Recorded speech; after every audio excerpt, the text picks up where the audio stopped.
বহরমপুরে ওয়াইএম এর মাঠে চলছে মুর্শিদাবাদ ফুড ফেস্টিভ্যাল। আর মাত্র কয়েকটা দিন, কারণ ১ তারিখে এটা শেষ হয়ে যাচ্ছে। তাই আজকেও আমরা এই প্রচন্ড ঠান্ডায় চলে এসেছি এই ফুড ফেস্টিভ্যাল। ১০ টাকা করে এন্ট্রি টিকিট কেটে ঢুকে পড়েছি। ঢুকে দেখছি বোরোলিন, তারপর ক্রিসমাস কেকের বিভিন্ন কাউন্টার রয়েছে। আর তার পাশে আবার রয়েছে ম্যানি পোকো প্যান্টস কাউন্টার। এগুলো যে এখানে থাকবে আমরা ভাবিনি। তারপর চলে গেলাম ড্রাই ফ্রাই কাউন্টারে। এখানে বিভিন্ন রকম চাইনিজ আইটেম পাওয়া যাচ্ছে। এই দেখো সেগুলোর দাম রয়েছে।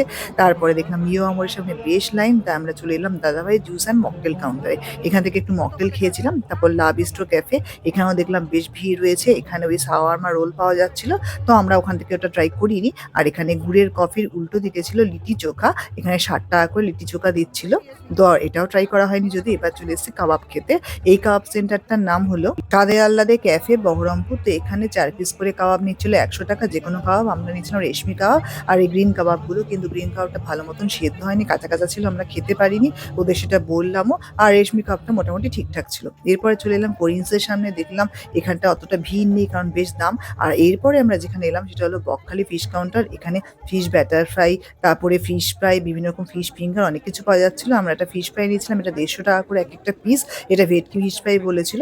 ভেতরে মাছের পরিমাণটা অল্প হলেও খেতে খারাপ ছিল না। এটা আমরা বাড়ির জন্য একটা নিয়ে এসেছিলাম। তার সাথে নিয়েছিলাম এটা গন্ধরাজ ভেটকি ব্যাটার ফ্রাই। এটার মধ্যে গন্ধরাজের কোনো গন্ধই আমরা পাইনি। এরপরে আমরা পাশের কাউন্টারতে এলাম। এই কাউন্টারটার নাম ছিল রেড রোস্টার। এখানে বিভিন্ন রকম সামুদ্রিক মাছ, তারপরে চিকেন উইংস সহ অনেক কিছু পাওয়া যাচ্ছিল, কাবাবও পাওয়া যাচ্ছিল। আমরা এখানে যদিও ট্রাই করিনি, কিন্তু এখানে মোটামুটি অনেক লোকে দাঁড়িয়েছিল। তারপর চলে এলাম বিখ্যাত সেই পাঁশকুড়ার চপ খেতে। পাঁশকুড়ার চপের এখানে একটাই কাউন্টার দিয়েছে, কিন্তু চপটা আহামরি খেতে লাগেনি, ভালো লাগেনি একদমই। তারপর ছিল এখানে বাম্বু বিরিয়ানি। বাম্বু বিরিয়ানি দুটো কাউন্টার ছিল, যদিও আমরা এটা ট্রাই করিনি। গোল টেবিলের উল্টো দিকে বাম্বু বিরিয়ানি কাউন্টারগুলো ছিল। তারপরে এলাম যেটা হলো তাস্তির, বেশ বিখ্যাত হয়ে গেছে রিসেন্টলি বহরমপুরে এটা। তো এখান থেকে আমরা শাওয়ারমা রোল ট্রাই করেছিলাম। আমাদের আহামরি লাগেনি। লোকে যে কেন এত খায় আমি বুঝলাম না। তার সাথে অর্ডার করেছিলাম আমরা এগ চিকেন কাঠি কাবাব রোল, যেটা ইন্ডিয়ান স্টাইলে করা। এটাই আমাদের সব থেকে ভালো লেগেছিল। এটা নিয়েছিল ১১৯ টাকা। আর শাওয়ারমা রোলের প্রাইস ছিল ৯৯ টাকা। তারপর আমরা ৫০ টাকা করে সুইট কর্নটা খেলাম।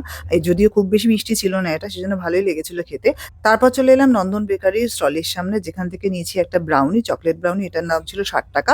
আর তার সাথে নিয়েছিলাম আমরা বাটারস্কচ পেস্ট্রি। এই পেস্ট্রিগুলো ছিল ৩০ টাকা করে। এরকম আমরা দুটো পেস্ট্রি নিয়েছিলাম। এগুলো খেতে কিন্তু দারুণ ছিল। আর এরপরে আমরা এলাম রয় পান প্যালেসে, যেখান থেকে আমরা বেনারসি পান নিয়েছিলাম পার পিস ৫০ টাকা করে। এখানে পানের কাউন্টার একটাই রয়েছে এবং পানটা খেতে বেশ ভালো ছিল, তবে দামটা বেশি। তো খেয়ে দিয়ে আমরা চললাম বাড়ি। তোমরা মেলা শেষ হয়ে যাওয়ার আগে একবার ঘুরে এসো।